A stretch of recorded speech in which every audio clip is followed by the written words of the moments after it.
Less than a month away from NXT Vengeance Day, this week's NXT from the Capitol Wrestling Center had a hefty card with 3 major titles on the line and the return, debut, re-debut of Corey Graves. So let's just go. We kick off the show proper with the NXT North American title match between champ The Don Tony D'Angelo and Ridge Holland.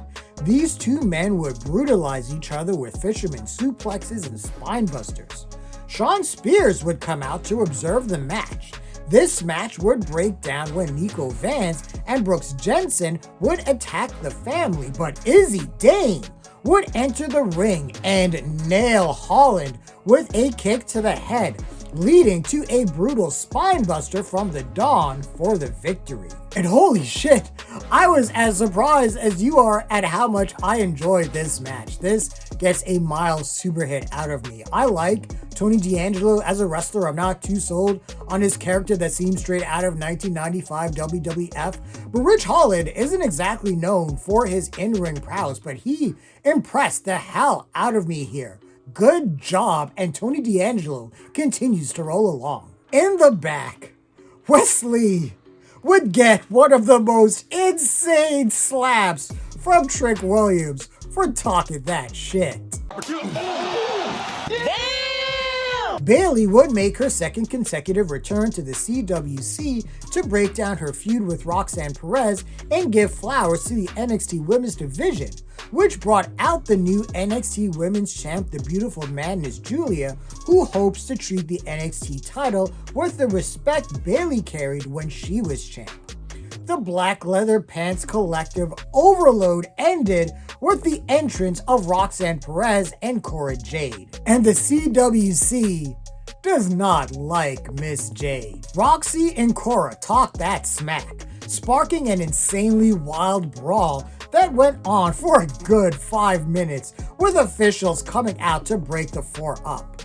While Jada Parker, Carmen Petrovic, and Kalani Jordan would get in each other's faces, Bayley, Giulia, Roxy, and Cora would still be fighting. I've realized the NXT women's locker room is basically the equivalent of the Willy Wonka candy factory. Inside is beautiful and even has some carnal desires, but it will kill you. Next up was a match between Wes Lee and Dion Lennox, and goddamn Trick left a fucking paw print on Lee's face. Dion would try to use his power game, but Lee would eventually get the cardiac kick for the quick victory. Post-match, Lee would call Trick out to challenge for a match next week, and Trick would respond in kind by chasing Lee off. And this was a low hit of a match. The two went out there and tried to tell their best to tell the story of Wes Lee fighting this new killer instinct, but honestly, there wasn't a whole lot of heat to the match. After a recap of Lexis King winning the Heritage Cup for good last week, my girl Stephanie Vaquer was interviewed and basically declared she don't care who has the women's North American title, she gon' take it, and you better fucking believe her. Next up was the rematch between Lexis King and Charlie Dempsey for the NXT Heritage Cup under normal Heritage Cup rules, and this was a fun match that told a hell of a story. King and Dempsey would trade pinfalls and have a great little technical affair, but King just doesn't have the self-confidence to rely on his talents and continue to be tempted by his brass knuckles stashed in his bucket in the corner.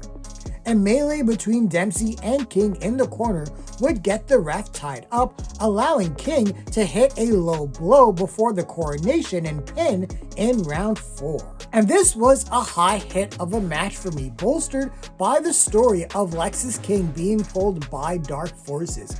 He is really trying not to be like his dad, the loose cannon Brian Pillman, but the day is coming where he is going to snap, and that day is going to be tremendous. After WWE Women's Tag Champs Bianca Belair and Naomi expressed excitement over their tag title match against Metaphor next week, Andre Chase Ules, moped around like a sad panda. 1. Where the fuck is my girl Thea Hale? And 2. NXT doing a comeback story where Chase U is restarted could be a little bit of a fun comeback story.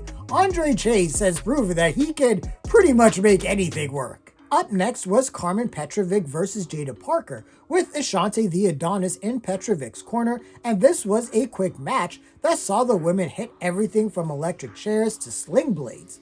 Parker had Petrovic dead to rights to hit her with the hypnotic, but Kalani Jordan would come out for the distraction, allowing Petrovic to get the roll-up pin.